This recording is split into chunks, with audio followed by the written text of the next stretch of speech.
Can I have AIMIM also, both the opposition leaders? और उसके बाद मैं आ रहा हूँ प्रोफेसर साहब एंड मौलाना साहब। AIMIM, पहले मैं आपके पास आ रहा हूँ आदिल भाई। आदिल हसन जी, किसी को मदरसे, मस्जिद या कब्रिस्तान पर कब्जा नहीं करना, लेकिन ये तो आप मानेंगे और आपको तो सबसे बेहतर पता है आदिल भाई कि मॉल्स बनी हुई हैं, 5 सितारा होटल बने हुए हैं, अपार्टमेंट कॉम्प्लेक्सेस, शॉपिंग आर्केड्स बने हुए हैं। उससे कौन सा सोशल वर्क हो रहा है? अगर 30-30 गज के, 50-50 गज के प्लॉट भी काट दिए होते आदिल भाई, तो सोचिए यूपी, बिहार, मध्य प्रदेश, महाराष्ट्र में कितने मुसलमान भाइयों बहनों के घर पे छत होती, कितनों की सुविधा हो गई होती। लेकिन नहीं, वक्फ की जमीन पे मॉल बना, वक्फ की जमीन पे शॉपिंग आर्केड्स बने, अपार्टमेंट कॉम्प्लेक्सेस बने। किस लिए?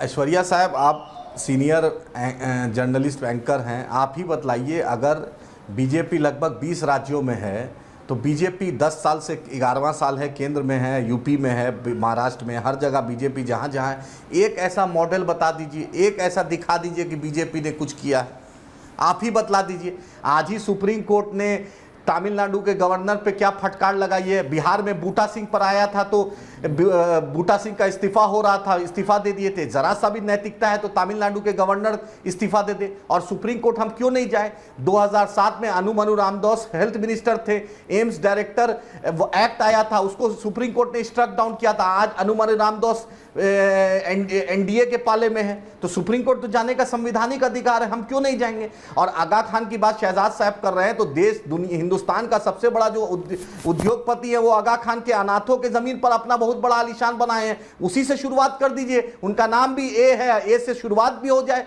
लगेगा कि हमारे लिए आपने कुछ किया है। आप एएमयू किशनगंज को 1 रुपया नहीं दिए, जामिया अलीगढ़ का बजट कम हो गया, मोमा स्कॉलरशिप कम कर दिए, और आप हमदर्दी करते हैं। आप यति नरसिंगा पर कोई कार्रवाई नहीं, हम ही पर ज्यादती। आप ही बतलाइए, कल दरगाह पर झंडा फहराया गया। योगी आदित्यनाथ बोलते हैं कि मुसलमानों को सीखना चाहिए, झंडा फहराया जा रहा था। योगी आदित्यनाथ जिस नरेंद्र यादव डॉक्टर का ट्वीट करते हैं, जो बोला था फ्रांस में योगी आदित्यनाथ को जाए और उनको जरूरत है, वो ऑपरेशन सर्जरी करता है, लोग मर जाते हैं, उस पर कोई कुछ नहीं बोलता है। अरे कुछ तो इंसाफ कीजिए। मुसलमानों के साथ छत्ता पर नमाज पढ़ने में दिक्कत, और आप ही बताइए दूसरे धार्मिक प्रोग्राम होता है उस पर कोई दिक्कत नहीं। इस देश में इंसाफ तो होगा ना कि सब ज्यादती जितना करना है कर लीजिए, लेकिन अंततः जनता सबसे बड़ी है। जनता निर्णय ली, आपका 400 का गुब्बारा 240 पे आया, और ये तो धोखा नीतीश जी दिए। आप देख लीजिएगा 2025 में नीतीश जी का विधानसभा आ रहा है। चंद्रबाबू नायडू यही राहुल गांधी के साथ डुगडुगी बजा रहे थे, राहुल जी के साथ थे। आज चंद्रबाबू नायडू सत्ता में, मुसलमानों ने वोट दिया, धोखा दिए। जैन चौधरी चवन्नी अठन्नी कर रहे थे, देख लिया आपने क्या हुआ। जीतन राम मांझी को मुसलमानों ने मखदूमपुर से जिताया, देख लीजिएगा आगे वाला भविष्य में क्या होगा। तो देखिए भविष्य के गर्भ में क्या है ये तो आप भी नहीं जानते, मैं भी नहीं जानता, और जो सब कुछ जानते हैं प्रोफेसर अनुराग भदौरिया वो भी नहीं जानते। नहीं, लेकिन आप जो दावे की बात कर रहे हैं कि इसका घर उसका घर, नहीं, आपको पता है कि वक्फ बोर्ड ने किस किस जगह पे दावा किया हुआ था?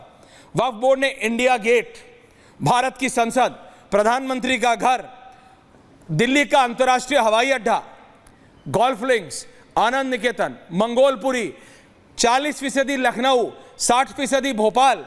दावा था साहब, जहां उंगली कर दो वहां दावा था। सरकार ने वक्फ बोर्ड खत्म नहीं किया है, सिर्फ रेगुलेट किया है। आदिल भाई आप ये क्यों नहीं समझ रहे हैं कि आज आदिल भाई और शहजाद अगर मिल भी जाएं तो भी बंद कमरे में मेरा वर्बल ये नहीं लिखवा सकते कि मैंने ये वक्फ कर दिया, कुछ प्रूफ होना चाहिए। बस इतना ही किया है सर, नियम प्रणाली के अनुसार किया है। आप सुन लीजिए कि आज आदिल हसन जहां अपने गांव में बोले कि ये वक्फ है, वो वक्फ नहीं है, प्रूफ होना चाहिए। आपने बोल दिया किसी का घर, बस यही दिक्कत थी। ऐश्वर्या साहब जी साहब, भाई को अनुराग भदौरिया जरा बोल, बहुत दिन पे मुलाकात हुई है, भाई को बोलने दीजिए। बोलिए ना, बोलिए, अभी शहजाद जवाब देंगे। भाई को बोलने दीजिए। ऐश्वर्या बोलिए।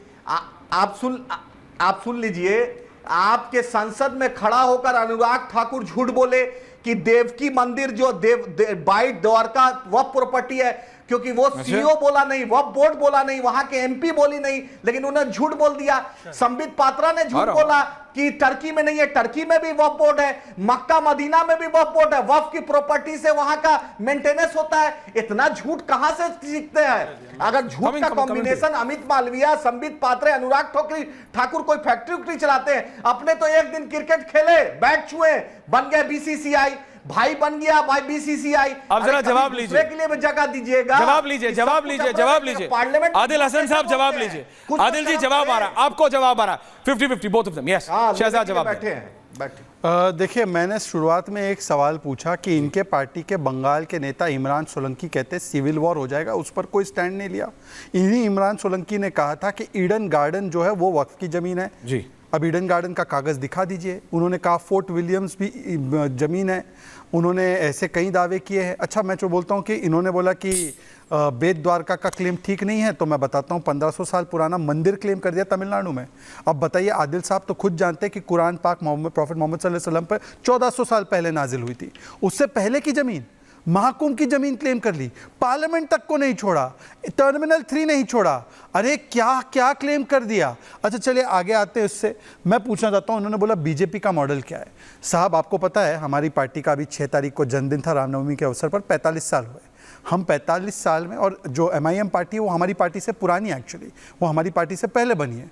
MIM इतने वर्षों में मुसलमानों की ठेकेदारी करने के बाद एक सीट पर हमारी 3 बार मोदी जी ने सरकार बनाई, 2 बार वाजपेयी जी ने सरकार बनाई, 20 राज्यों में NDA के साथ सरकार है। भाई, किसका मॉडल चल रहा है?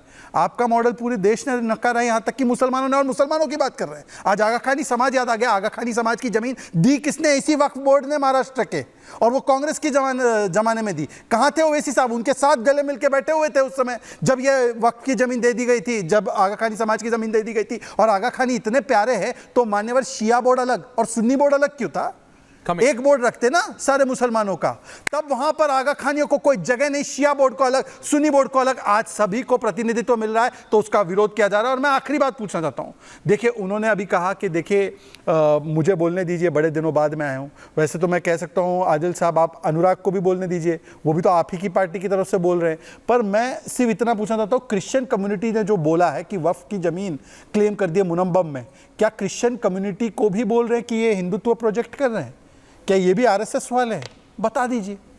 नहीं, ये दावा तो किसी पे भी कर सकते हैं। नहीं आदिल भाई प्लीज, आ रहा हूं, वापस आ रहा हूं। अभी तो समाजवादी सेम ही है। नहीं, वापस आ रहा हूं आदिल भाई, आ रहा हूं, relax. I started with you. Original वाले को भी तो बोलने दो। अनुराग भदौरिया, नहीं अच्छा, ओरिजिनल है। कौन ओरिजिनल कौन कॉपी है, सब जनता को डिसाइड करना है। सब एक ही वेरिएंट है। अनुराग भदौरिया, ये आगजनी है, ये पत्थरबाजी है। आप इसको भी आप डिफेंड करेंगे जी? कब तक प्रोटेस्ट के नाम पे आप, कब तक अनुराग जी, कब तक?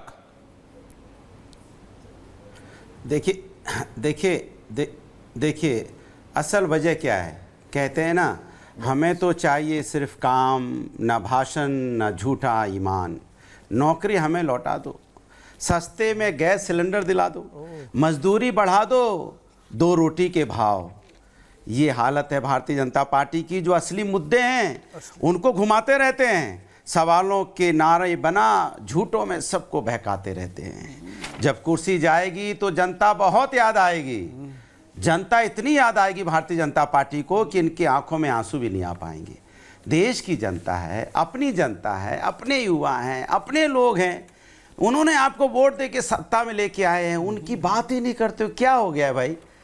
उन्होंने क्या गुनाह कर दिया आपको वोट दे के कि उनकी 2 रोटी की चर्चा करना भी भूल गए आप? अब आपको लगा हमें सत्ता मिल गई है तो अब इनको लड़ाना है। लड़ा के इनके जो जिस मुद्दों पे हम आए थे वो मुद्दे गौड़ हो जाने हैं, उन मुद्दों पे चर्चा ही नहीं करनी है, सबको लड़ा देना है धर्म के नाम पे।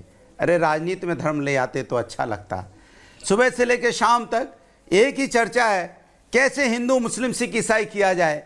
लेकिन आप देखो कितनी अच्छी तस्वीर देखने को मिली। कुछ सीखो कि बनारस में जब ईद का दिन था तो मुस्लिम हिंदू भाई जो नमाजी, हमारे वहाँ से जो नमाजी निकल रहे थे उन पे फूल बरसा रहे थे।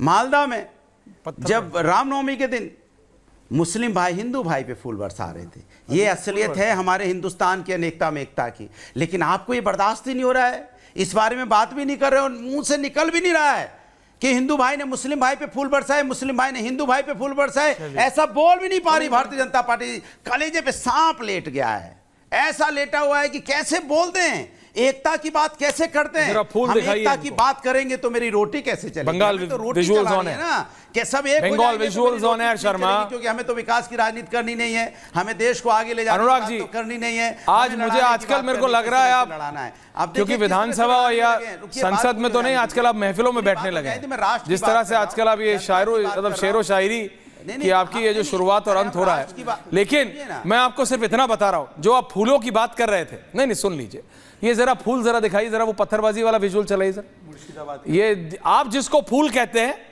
दुनिया उसको पत्थर कहती है, आप जिसको प्रेम कहते हैं दुनिया उसको आगजनी कहती है, आप जिसको सद्भावना या वो कहते हैं लोग उसको आर्सन कहते हैं। ये रहे फूल, देख लीजिए। ये जो आप लोग भड़काते हैं ना, उसके बाद ये होता है कि नहीं मानेंगे लोग। संसद में किसने बोला था?